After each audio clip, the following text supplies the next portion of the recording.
How's everybody doing? This is Mr. Nolan, and I am doing your 7D notes that has to deal with the division of the Christian Church, and the Christian Church during the Byzantine Empire.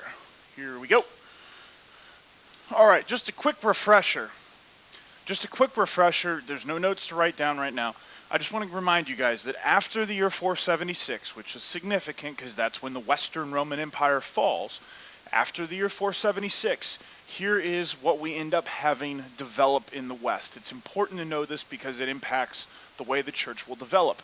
In the West, with no more Roman emperor, the Pope is going to become the most powerful person.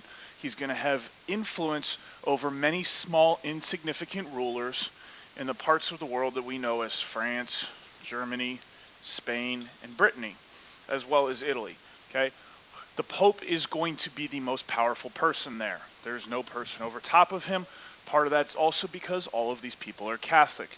So while the empire itself is not unified anymore under the Roman Empire as its name, it is kind of sort of still unified under what becomes the Catholic Church. In the East, on the other hand, as you can see here on this map, remember we have the Eastern Roman Empire, which becomes known as the Byzantine Empire and is going to continue on for 1,000 years. So you are going to have an emperor who prefers to be seen as the most important person in the East. Okay. Another example from this time period a little bit later on in the year 814, around the time when Charlemagne dies, again, you have this Frankish Empire, which as you can see includes Rome in it. Okay, and this is all going to be Catholic. Whereas over here you still have the Eastern Roman Empire, okay, which is going to develop into something else. As time passes, the Western and Eastern Christian churches are going to grow apart over ideology. The Western portion, as we know, is going to become the Roman Catholic Church, and the Eastern portion is going to become known as the Greek or Eastern Orthodox Christian Church. And that is what we're going to look at, is comparing and contrasting the two differences today. All right, a couple of fundamental differences, and now you can start paying attention and writing. The Roman Catholic Church is actually centered in Rome, which, if from the standpoint of the Byzantines, is far away from their seat of power. Okay, so it's centered in Rome, far away from the seat of Byzantine power in Constantinople. It's headed by the Pope. Church is said, or Mass as they refer to it, is said in Latin, and they did not allow the use of icons. Okay, and we'll get into what an icon is in a second. Okay, so these are some basic ideas about the Catholic Church. All right. Now, the Greek Orthodox Church, on the other hand, is going to be centered in Constantinople. It's near the seat of power. It's in the same city as the seat of power, the Byzantine Empire. And it's going to be headed by the Patriarch, is what they refer to him as well as a lot of bishops.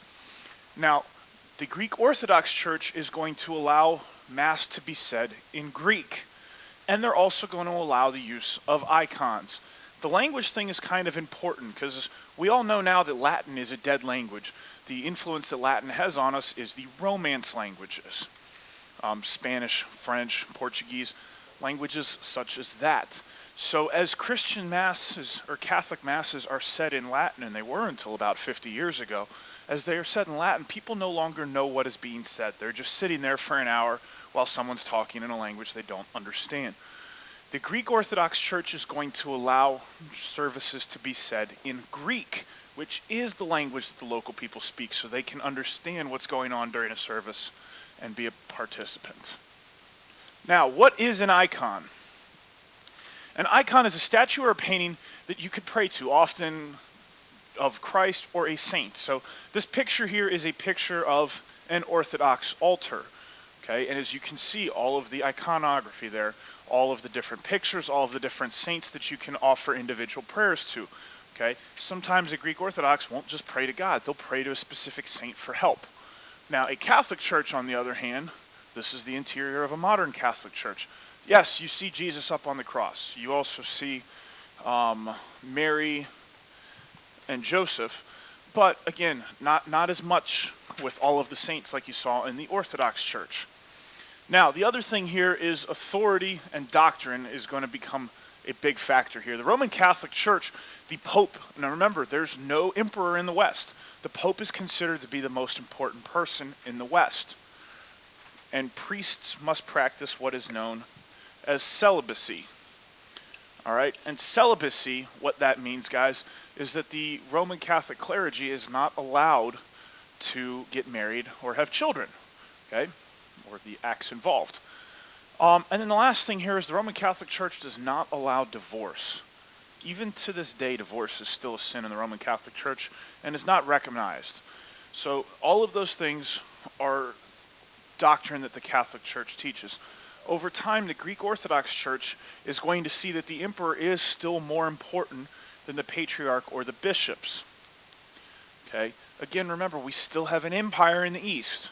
We don't have one in the West. The Greek Orthodox Church believes that priests should be allowed to get married, should be allowed to have families, and then they also do believe that divorce is allowed. So again, some differences. And eventually, in the year 1054, so after about 500 or so years of growing apart, the split is going to become official, and it's known as the Great Schism, which will divide us into the Eastern Orthodox Church and the Roman Catholic Church. And for the sake of a map and for you guys to kind of see how those churches and their influences are going to spread, that's it right there. And that's it for this set of notes.